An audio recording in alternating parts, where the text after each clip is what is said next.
हरे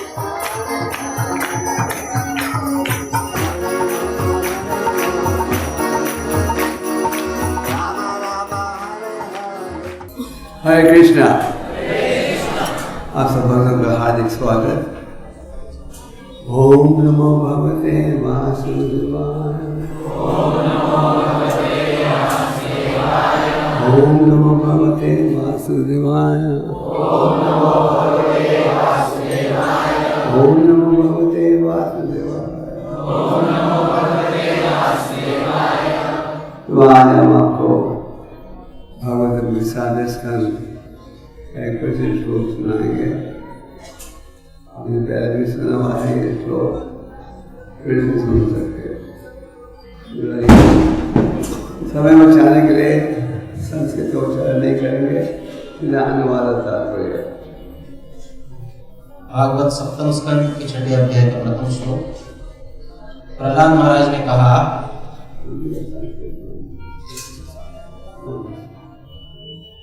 श्री प्रहलाद उवाच कौमारम आचरेत् प्राज्ञो धर्मान् भागवतानिह दुर्लभं मानुषं जन्म तदप्यध्रुवमर्थदम्। अनुवाद तथा तात्पर्य केसी भक्तिवेदांत स्वामी श्री प्रभुपाद जी के द्वारा। श्री प्रभुपाद की प्रहलाद महाराज ने कहा, पर्याप्त रूप से बुद्धिमान मनुष्य को चाहिए कि वह जीवन के प्रारंभ से ही अर्थात बाल्यकाल से ही अन्य सारे कार्यों को छोड़कर भक्ति कार्यों के अभ्यास में इस मानव शरीर का उपयोग करे। यह मनुष्य शरीर अत्यंत दुर्लभ है और अन्य शरीरों की भांति नाशवान होते हुए भी अर्थपूर्ण है, क्योंकि मनुष्य जीवन में भक्ति संपन्न की जा सकती है। यदि निष्ठा पूर्वक किंचित भी भक्ति की जाए तो पूर्ण सिद्धि प्राप्त हो सकती है। तात्पर्य, वैदिक सभ्यता तथा वेदाध्ययन का सारा उद्देश्य मनुष्य जीवन में भक्ति की पूर्ण अवस्था प्राप्त करना है। अतएव वैदिक प्रणाली के अनुसार जीवन के प्रारंभिक काल से ही ब्रह्मचर्य प्रथा आरंभ हो जाती है, जिससे बाल्यकाल से ही 5 वर्ष की अवस्था से मनुष्य अपने कर्मों को इस तरह मोड़े कि वह ढंग से पूर्ण रूपेण भक्ति में प्रवृत्त हो सके। जैसा कि भगवद गीता 2.40 में पुष्टि की गई है, स्वल्पम अप्यस्य धर्मस्य त्रायतो महतो भयात्। इस पथ पर की गई अल्प प्रगति भी मनुष्य को अत्यंत घातक भय से बचा सकती है। वैदिक साहित्य के निर्णयों से सारोकार न रखने के कारण आधुनिक सभ्यता मानव समाज के सदस्यों के प्रति इतनी क्रूर है कि बच्चों को ब्रह्मचारी बनने की शिक्षा देने के बजाय माताओं को शिक्षा देती है कि जनसंख्या न बढ़ने के लिए वे गर्भ में ही अपने बच्चों को मार दे, और यदि दैव योग से बालक बच जाता है तो उसे इंद्रिय तृप्ति के लिए ही शिक्षित किया जाता है। इस तरह धीरे धीरे सारे संसार में मानव समाज में जीवन की पूर्णता के प्रति रुचि का ह्रास हो रहा है। निसंदेह लोग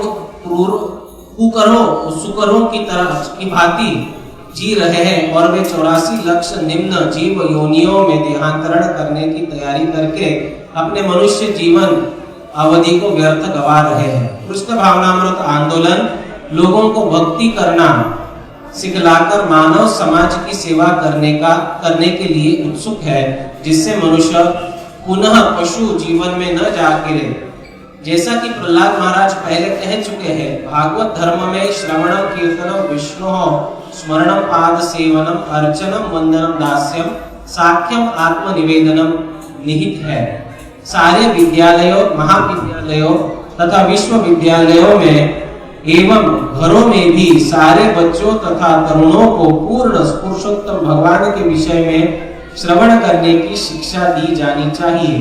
दूसरे शब्दों में उन्हें इसकी शिक्षा दी जानी चाहिए कि वे भगवत गीता के उपदेशों को सुनकर उन्हें अपने अपने जीवन में उतारें और इस प्रकार भक्ति में सशक्त बने तथा पशु जीवन में पतित होने के भय से मुक्त हो। इस कलयुग के लिए भागवत धर्म का अनुसरण अत्यंत सरल बना दिया गया है। शास्त्र का कथन है, हरेर नाम एव केवलम कलौ नास्त्येव गतिरन्यथा। मनुष्य को केवल हरे कृष्ण महामंत्र कीर्तन करने की आवश्यकता है। जो भी इस महामंत्र का कीर्तन करता है उसका हृदय शुद्ध हो जाएगा और वह जन्म मृत्यु के चक्र से बच जाएगा। ओम ज्ञानांजनाशलाकया चक्षुरुन्मीलितं तस्मै श्री गुरवे नमः। श्री चैतन्य मनोभीष्टं स्थापितं भूतले स्वयं रूप कदामह्यं ददाति स्वपदान्तिकं। जय श्री कृष्ण चैतन्य प्रभो नित्यानंद श्री अद्वैत गदाधर श्रीवासादि गौरभक्तवृंद।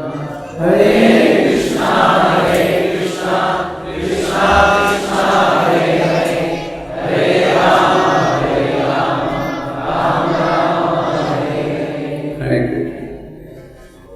तो जैसे आप जानते हैं, भागवत का बड़ा प्रसिद्ध श्लोक है। आप में से कितने भक्तों ने इस श्लोक को कंठस्थ किया हुआ है? तो हर श्लोकों का कंठस्थ करना आरंभ करते हैं। इस श्लोक को जरूर सुनते हैं। ये बड़ा प्रसिद्ध श्लोक है जिसका उच्चारण लाल महाराज कर रहे हैं। लाल महाराज महाजन माने जाते हैं। उनके सौभाग्य था, माता के गर्भ में उन्होंने दिव्य ज्ञान को प्राप्त किया था। प्रहलाद यहाँ अपने साथियों को उपदेश दे रहे हैं। जो भक्त है भगवान का, उसकी यही इच्छा रहती है कि समाज सुखी बने, और वो जानता है कि असली सुख प्राप्त हो सकता है केवल अगर हम परम भगवान की शिक्षा का पालन करें। तो भक्त हर अवसर का लाभ उठाता है भगवान के संदेश को आगे बढ़ाने के लिए। तो हमें क्या कह रहे हैं कि आध्यात्मिक जीवन हमें छोटी सी आयु से अनुभव करना आरंभ कर देना है। इसका अर्थ है लगभग 5 साल की आयु प्राप्ति पर हमें दिव्य ज्ञान अनुकूल करना आरंभ कर देना है। 2 प्रकार के ज्ञान हैं, भौतिक ज्ञान, दूसरा है आध्यात्मिक ज्ञान। भौतिक ज्ञान हमें शिक्षा देता है किस प्रकार आप इंद्रियतृप्ति के कार्यों में जुड़ सकते हो, किस प्रकार आप बौद्धिक सुख प्राप्त कर रहे हो। जैसे कि आज भारत में बहुत सारे विश्व में अनेक पाठशालाएँ हैं, महाविद्यालय हैं। इन स्थानों में ये शिक्षा नहीं दी जाती जीवन का क्या लक्ष्य है। तो भौतिक ज्ञान के द्वारा हम संतुष्टता प्राप्त नहीं कर सकते। चाहे आप कितनी भी सुविधा प्राप्त कर लो, कितना भी ऊंचा पद प्राप्त कर लो, और एक समाज में हमारा प्रयास क्या रहता है, और ठीक है ना, चाहे कितनी भी सफलता प्राप्त कर लो, आप सदा बेचैन रहोगे, निराश रहोगे। इसलिए भौतिक ज्ञान बुरा है, वो हमें संतुष्ट नहीं कर सकते। इसकी तुलना में जो आध्यात्मिक ज्ञान है, यह है असली ज्ञान। भगवद गीता के 9वें अध्याय में भगवान कहते हैं, राजा विद्या राजा विद्या। सब ज्ञानों में ये सबसे महत्वपूर्ण ज्ञान है। आध्यात्मिक ज्ञान हमें शिक्षा देता है कि इस जीवन का क्या लक्ष्य होना चाहिए और इसे आप कैसे प्राप्त कर सकते हो। और आध्यात्मिक ज्ञान के के द्वारा हम जीवन के लक्ष्य को समझ सकते हैं। तो हमारे वैदिक शास्त्रों में दिव्य ज्ञान, जैसे हम सनातन धर्म यहाँ उपस्थित हो, इसीलिए उपस्थित हो क्योंकि आपकी धार्मिकता में रुचि है। सच सबकी रुचि है, इसलिए आप इधर आए हो। तो धार्मिक ज्ञान की आवश्यकता है और तात्पर्य की समाप्ति में प्रभुपाद जी कहते हैं इस प्रकार इस ज्ञान का प्रचार होना चाहिए मानव समाज के सुधार के लिए। प्रहलाद कह रहे हैं छोटी सी आयु से धार्मिक ज्ञान अनुभव करना आरम्भ कर देना चाहिए। क्यों? क्योंकि मनुष्य जीवन बहुत ही दुर्लभ है। भौतिक समाज में अगर आपको कोई चीज कठिनाई से प्राप्त हो, आप उसकी कदर करते हो या नहीं? हाँ या ना? आपके घर में जो सोना चांदी है जो खुला छोड़ते हो? नहीं। तो जो आपकी अखबार है उसको छोड़ते हो खुला? क्योंकि काल चलन है। तो आध्यात्मिक मार्ग में प्रवेश करने पर हमें ये शिक्षा मिलती है मनुष्य जीवन बहुत ही दुर्लभ है। इसलिए प्रहलाद कह रहे हैं इस दुर्लभ मनुष्य देह का उपयोग करो, इसलिए धार्मिक ज्ञान को अनुकूल करने के लिए। हमारे परम गुरु जी भक्ति सिद्धांत सरस्वती ठाकुर कहते थे कि अगर समाज में किसी चीज की कमी है, किसकी कमी है? इस दिव्य ज्ञान की कमी है। तो हमें इस ज्ञान को अनुकूल करना चाहिए। बाबा जी की हार्दिक इच्छा थी भारत के पाठशाला में छोटी आयु से गीता का ज्ञान दिया जाए। बाबा जी ने गांधी जी के पत्र भी लिखा था, कहा कि आप गीता की महिमा का गुणगान करते हो, गीता की शिक्षा बचपन से दे रहे हैं। ईसाइयों में बच्चों को चर्च पे बाइबल स्कूल पे जाकर छोटी आयु से ही बाइबल की शिक्षा पढ़ते हैं।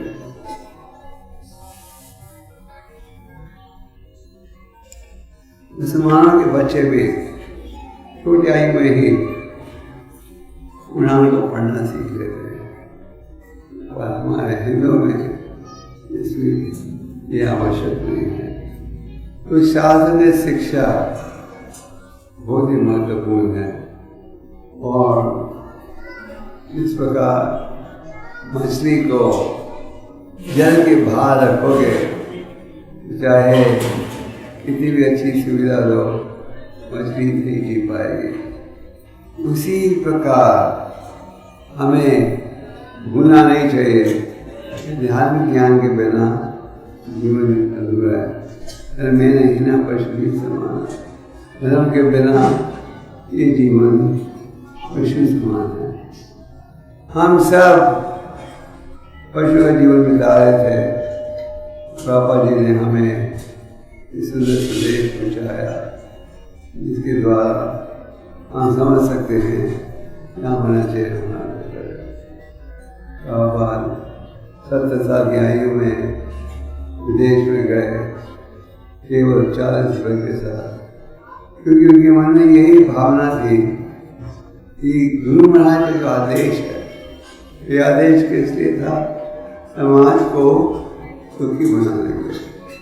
संतों की यही चिंता रहती है और हालांकि उन्हें इतना संघर्ष करना पड़ा, जब भी प्रयास करते रहे, क्योंकि उन्हें पता था ये चैतन्य महाप्रभु की भविष्यवाणी, तो ये गुरु का आदेश, ये आदेश है समाज के सुख के लिए। तो ये मनुष्य जीवन दुर्लभ है। जैसे श्लोक में कहा गया है, हर चीज अस्थायी है, हर चीज केवल थोड़े समय के लिए। भगवद गीता में आप समय के विषय में पढ़ते हो, समय जो है भगवान का प्रतिनिधि है।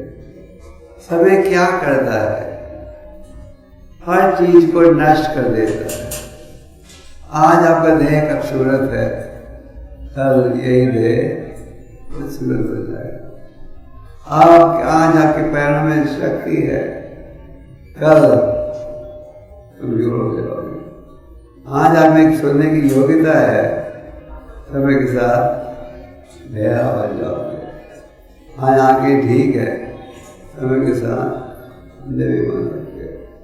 तो हर चीज अस्थायी है और इसलिए भगवान कह रहे हैं भौतिक इंसान हो जाए।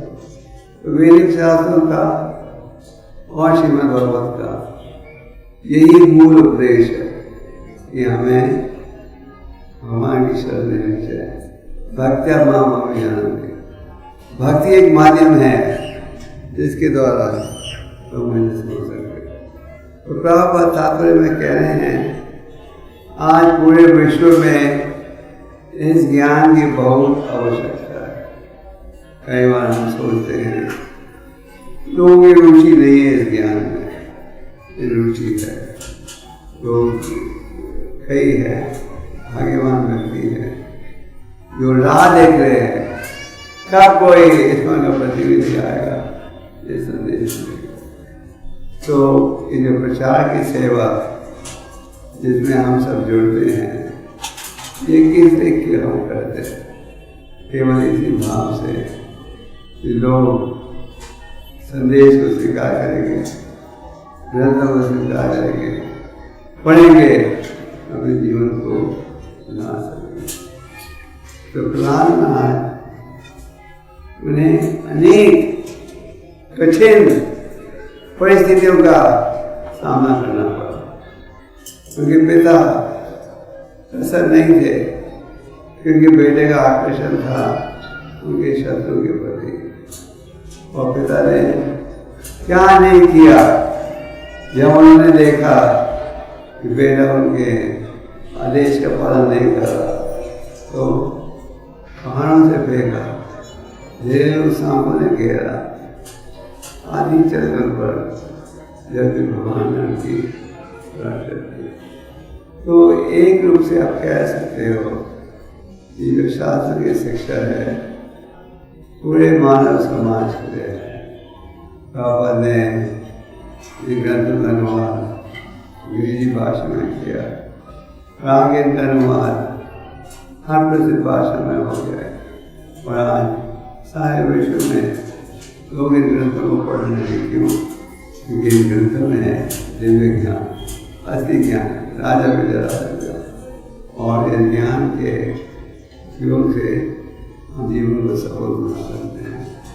तो आप सब जो यहाँ उपस्थित हो, आपने इस मार्ग को स्वीकार किया है, पर हमारा प्रयास रहना चाहिए कि निष्ठा भाव से हम भक्ति के मार्ग में आगे बढ़ते जाए।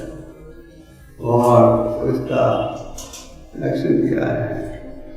कहीं ना हमें रुचि बढ़नी चाहिए। प्रभु तात्पर्य में कहते हैं यही उपाय है इसका। तो चैतन्य महाप्रभु रूप गोस्वामी को शिक्षा देते कह रहे थे कि भक्ति का बीज अनेक जन्मों के पश्चात प्राप्त होता है। भक्ति का बीज का अर्थ है ये ज्ञान ही, भक्ति द्वारा ही हम अपने आप को शुद्ध बनाकर भगवान की सेवा में जोड़ सकते हैं। ये ज्ञान अनेक यूनियन के पश्चात प्राप्त होता है। और बीज कब उगता है? कब उगता है बीज? जब आप उसे पानी पिलाओ। और उसकी तुलना है ये कि भक्ति का बीज उगेगा जब आप श्रवणम कीर्तनम का लाभ उठाओगे और भक्ति का बीज उगेगा। हमें सावधान रहना चाहिए कि जो हम अपराधों से बचे। चैतन्य महाप्रभु ने कहा है कि खुद सुंदर बगीचा नष्ट हो जाएगा अगर यहाँ पे पागल हाथी को आने दो। हमारा प्रयास कर होना चाहिए, हम अपराधों से बचने का प्रयास करें, सावधान रहना चाहिए और फिर ये भक्ति का भी जाएगा। तो हरिनाम के साथ शास्त्रों का अध्ययन ये भी बहुत आवश्यक है। प्रभुपाद जी ने तात्पर्य में, हमारे आचार्यों ने तात्पर्य में बड़े गहराई के साथ भगवान की वाणी की व्याख्या की है। जब हम उदाहरण के लिए इन ग्रंथों को पढ़ते हैं, हमारा प्रयास रहना चाहिए कि साधन तात्पर्य में जरूर पढ़ें। इसमें आप देखो फिर आप इन श्लोकों को ज़्यादा सरलता के साथ समझ पाओगे।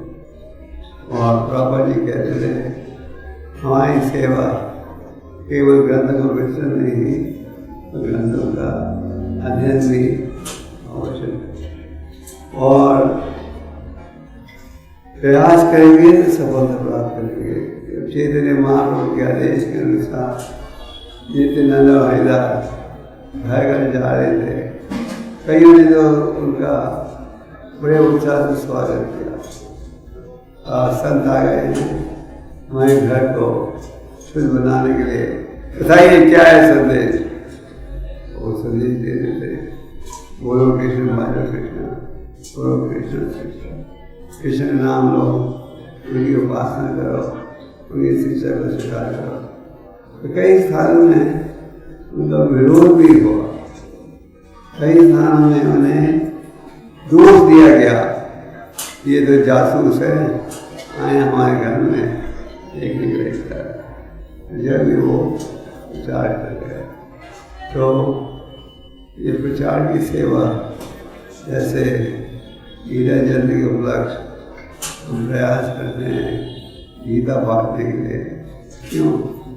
केवल एक ही उद्देश्य के साथ वो गीता पढ़ेंगे, जीवन को सुधारेंगे।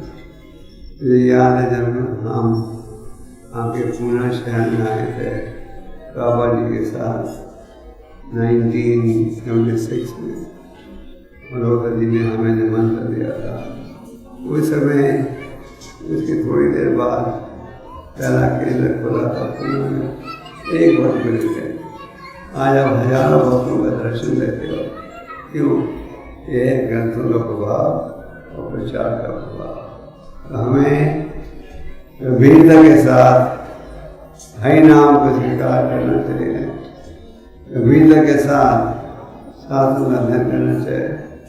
साधु संग में रहकर धार्मिक परिवर्तन ज़्यादा सरल हो जाता है। हमें इन ग्रंथों को पढ़ना है, उनको पढ़ाना है। जैसे चैतन्य महाप्रभु कहते हैं चैतन्य धर्म मानना, ये भक्ति के नाम के चरण से जिंदगी में हम सब ये संदेश कई बार सुन बैठे हैं। हम जिन्हें धीर हैं ये कई बार सुनने के पश्चात भी इसे भूल जाते हैं, तो बार बार सुनने की आवश्यकता है। तो सुनिए, ग्रंथों को पढ़िए और अपने जीवन को सुखी बनाइए।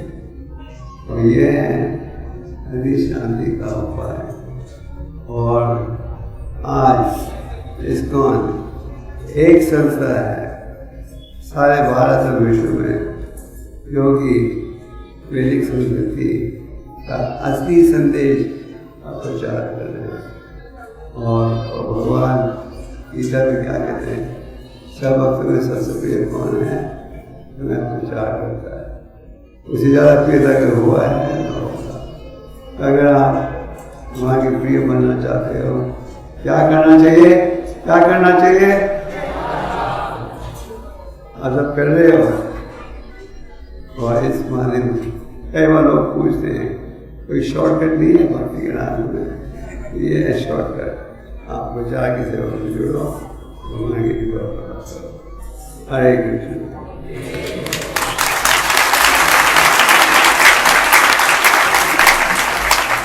आप में से कितने भक्ति ऐसा मैराथन की सेवा में जुड़े हो? गुना मंदिर का 2 लाख गीता का कोई टारगेट। तो एक बार फिर से कितने भक्त मैराथन की सेवा में जुड़े हो? मैंने गलत प्रश्न पूछ दिया। कितने भक्त मैराथन की सेवा में नहीं जुड़े हो? बात तो नहीं जुड़े हैं, उन्हें जोड़ जाना चाहिए। वो जो जुड़े हैं उन्हें उत्साह से प्रयास करना चाहिए। और प्रभुपाद ने कहा इन ग्रंथों में इतनी शक्ति है कि अगर कोई एक श्लोक पढ़ ले, उसको अपनाए तो उसका जीवन सफल हो सकता है। फिर आगे प्रभुपाद का एक श्लोक ही नहीं, एक शब्द भी वो समझ आए और अपनाए, उसका जीवन सफल हो सकता है। ग्रंथों में इतनी शक्ति है। उत्साह से जुड़िए प्रचार की सेवा में।